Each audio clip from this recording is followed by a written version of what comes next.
Hey, Daniela, is Coach Beeden's office? Yep, he's right back over there. Right back there. Cool, thank you.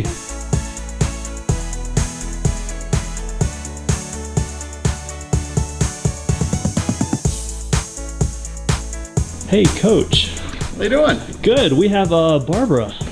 Barbara Corcoran. Yes. Ready for the interview. Barbara Corcoran. That's why we practiced before. It's not Cochran. It's not Johnny Cochran. The glove doesn't fit. We're not going to quit anybody. It's Barbara Corcoran. And she is from the Shark Tank. And actually, I have her new book my wife gave me on Valentine's Day called Shark Tales. Thomas, I just got this in the UPS brought this by. Oh, it's wow, my plaque for one of the, well, actually for both of the Emmys that I won. Wow, for the movie Visioneer. That's incredible. You see, for photography and program. So, pretty nice documentary. It'll go nice right next to our movie poster. Look at that. That's incredible. So, without further ado, why don't we go down to the Coach Pete land to floor number 1, and let's interview Barbara from the Shark Tank. Sounds good. Come on with us. And then we have some guests with us today. We're going to try to entertain them as best as possible. Here we go. I'm a very quiet guy. I'm not really known for entertaining people, but I'm going to try to do my best. I'm sure you'll do great. I guess I'm usually courteous and let the person go first, but since you're filming me, I think I'll go first. How's that? That would be helpful. That would be helpful. Put floor number 1 on here. I'll stay on this side of the camera. So we got some good questions for Barbara. She's got about, she doesn't have maybe 8 or 10 minutes for us today. So I'm going to keep them real concise, the questions short, and trying to get her to talk to our listeners who are listening on the Financial Safari radio show nationwide about the topics they're concerned about, which is retirement. How to get there, when you're there, what to do, and how to make sure you don't run out of money in retirement. So let's go in there and see what's going on in the studio, shall we? Sounds good. Let's do it. This is the first time a lot of people watching have seen the studios. 7 sound sets down here, including Studio A, which is my favorite place. This is the big daddy of them all. And I'm going to get set up here. We'll get sound checked and go from there. So I've been given the 10-second countdown for the show. So we're going to talk to Barbara in a minute. All right. So folks, welcome back into the Financial Safari radio show. Of course, this is the time of the show where we go around the world and find a very interesting guest. And we've got a good one this week, folks. If you've ever watched the Shark Tank, you've seen Barbara Corcoran. She is one of the main sharks on the Shark Tank. She's joining us here on the show today. Her credentials include, and this is her bio from her, by the way, I'm not making fun of her, they include straight D's in high school and college and 20 jobs by the time she turned 23. So as one of the sharks on ABC's TV hit show Shark Tank, Barbara has ponied up her own money and invested in 22 businesses competing to make those deals for all to see, then shepherding them to success. Her newest book, Shark Tales, which by the way I've got a copy of, takes you behind the scenes of her life and business as her on-scene on TV venture capitalism. Barbara is famously brash and blunt, bold and courageous, and a brilliant identifier of opportunity and talent, often invisible to others. Let's join her right now. Hello, Barbara. Thanks for being on the show today. Oh, nice to be here, Coach Pete. Great. Is there a certain age, Barbara, that people should be more cautious investing and putting their money at risk? I think putting your money at risk happens more often the younger you are. By the time you're old and gray, you know better because you've lost your shirt and lost a lot of money.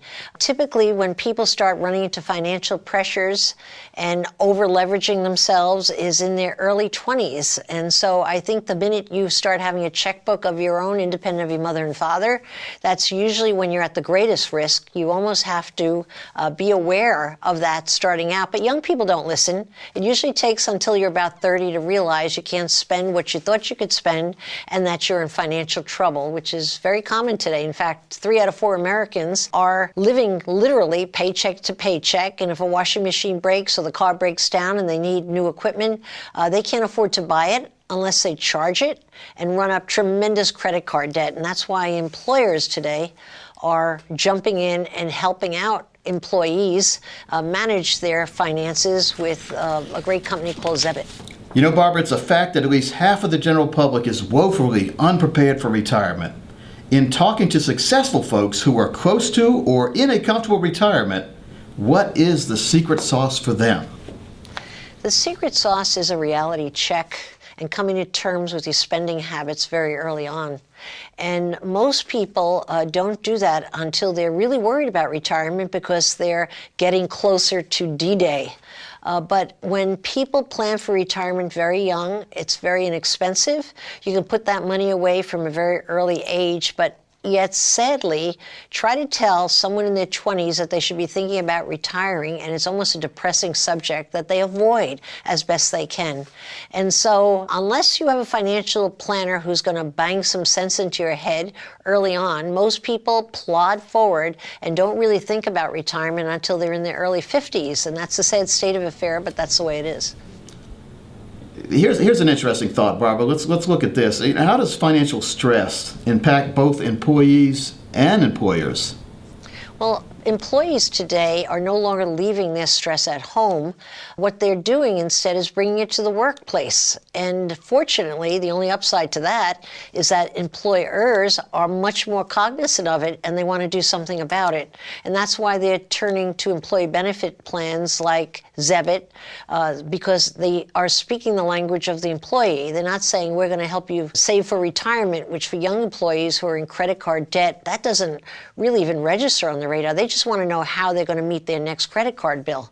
So with something like Zebit, what happens is there's a Zebit line that actually acts as the credit line where you could go out and make those large item purchases, still pay them off over time, but what you don't have to do is pay interest rates.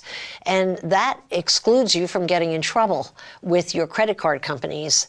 And so this is an active role that employers, smart employers, I should say, are jumping in and helping their employees. And it's at no cost to them. It's simply an awareness that they want productive people at their workplace, and they don't want them worrying about their terrible credit. And so this has been a bellwether change, which I think is the good news to the enormous stress that seems to be increasing by the day.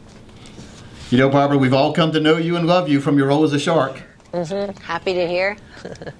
Can you share one of your favorite investment stories and tell us what we can see in the upcoming season? Oh, you want a good one or a bad one? How about giving us a good story and a bad one? Okay, a bad investment story. All right, it seemed like a good one at the time. It was gourmet cat food that was phenomenal. It was made with just the perfect ingredients, but after I put my money into that deal, and it never even aired on Shark Tank, we didn't even get the notoriety of it. After I put my money into that deal, we did a test market, and the cats hated the food. They wanted the cheap stuff. Bad investment. I have probably a dozen to tell you about that. A good investment, or maybe even better than that, my favorite investment, my second most productive, meaning profitable investment, I'm going to mention over my most profitable one because it's owned by two drop-dead gorgeous-looking guys out of California that flirt with me as their partner. Now, who could resist that? And it's Cousins Maine Lobster, and they started with one food truck, and they grew it into 17 franchises, a store, and an online business almost literally overnight. And those guys are making a ton of money for them, a ton of money for me. But even if they weren't profitable, I would answer their calls and help them the best I can because they're so doggone good looking and fun to work with. Well, Barbara, speaking for me and most of the listeners out there, I'm sure that the pleasure has been all on this side of the microphone, and we really enjoy you spending your time with us today. Where can viewers get more information about the topics you've discussed? You go to, of course, Zebit, Z-E-B-I-T, I'll spell it for you, .com. And if your employer isn't on it, suggest they do. Doesn't cost them anything. And if you're an employer, my gosh, what are you waiting for? Again, thank you so much, Barbara. My pleasure. Nice being with you, Coach. Well, folks, that was a great interview. Barbara's just a normal person like everybody out there, but it's fun to talk to these famous people. And, by the way, you'll hear some of the edited answers here on the video, but if you want to hear the entire interview in its completeness, go to financialsafari.com, click on the As Heard on the Show icon, and you can listen to this interview as well as many of my other famous interviews right there on the website. Keep in mind, Herman Cain, Sully Sullenberger, the guys from MASH, Chuck Woolery, Charlie Daniels, all sorts of great interviews are on financialsafari.com. Click on that As Heard on the Show icon. Folks, I hope you join us on the Financial Safari. It's been my pleasure taking you behind the scenes.